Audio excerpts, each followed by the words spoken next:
Hello, and welcome to Nurturing Habits of Mind in the Early Childhood Classroom. And I'm here with my colleague, long friend, and colleague over many, many years, where we've been developing and working with habits of mind. Art, you want to just say hello? Hello there. I'm looking forward to working with you today. So where we're going is the purposes of our presentation are to explore what are the habits of mind and why are they particularly important to the development of young children. We're often asked, are they too hard for young children? Is it something that young children can't master or can't understand? We're going to suggest to you lots of ways to get started and to sustain the teaching of the habits of mind in the classroom. They're never too young, and you're never too old. To get us started, we're going to read to you from a very delightful book from a fourth grade teacher, Marie Ciota.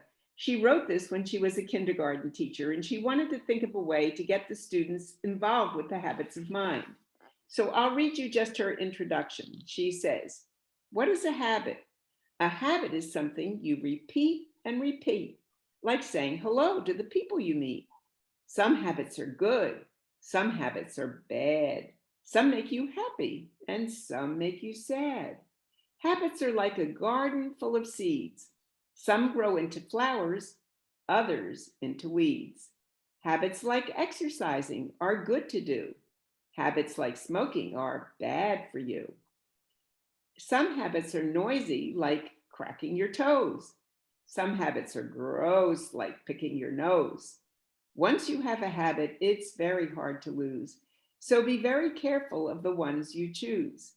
Allow me to speak to you as a good friend and suggest the habits that I recommend.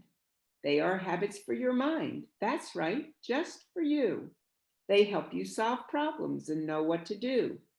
As you turn the pages and read each poem, you'll be welcoming great habits into your home." And Marie did this. She wrote this book on behalf of the children in her kindergarten class. So what are the habits of mind? Habits of mind are a set of thinking dispositions, and they have been found to be basic to thinking, to classrooms of learning, and essential for learning throughout the rest of your life. We're very interested in having students know right answers, but we're also very interested in knowing what students do when they don't know an answer. And that's where the habits of mind come in.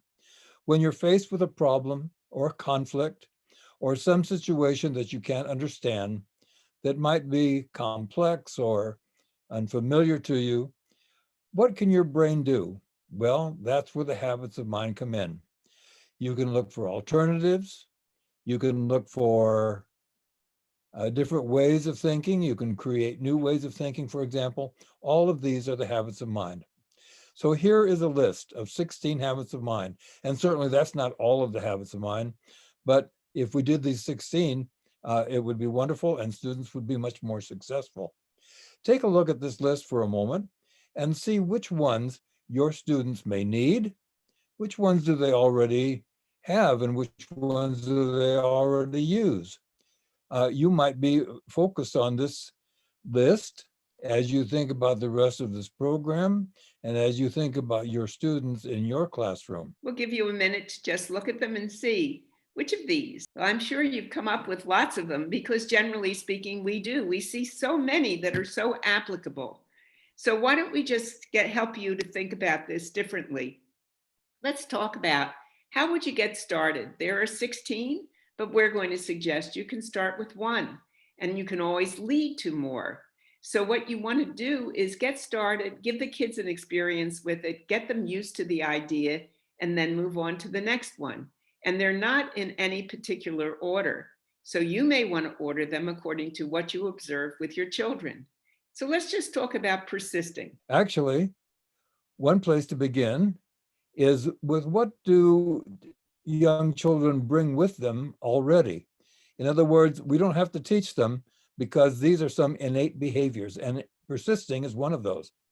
Watching my great-granddaughter, about 10 months old, Trying to climb these stairs is an example of an innate drive to persist. Hey, look at her go. You go, girl, up those stairs. Look at the way she's taking that number with her, making sure she takes it every step of the way.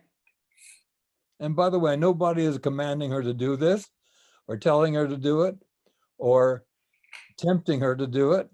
Rather, she's doing it for herself, all by herself. The motivation to persist comes from within. She made that little game up all by herself, didn't she? That's right. So here's how we begin then. Start with Pride. what kids are already doing. For example, they're wondrous. Have you ever seen how little kids ask questions? Why, mommy? Why, daddy? What's that? What is this? What's the name of that? And so kids are very curious. They ask questions. Kids are fascinated with wonderment. They find everything fascinating. The opening of a bud or a bug or a worm. All of these are natural, innate behaviors that children bring with them. And that's the best place to start.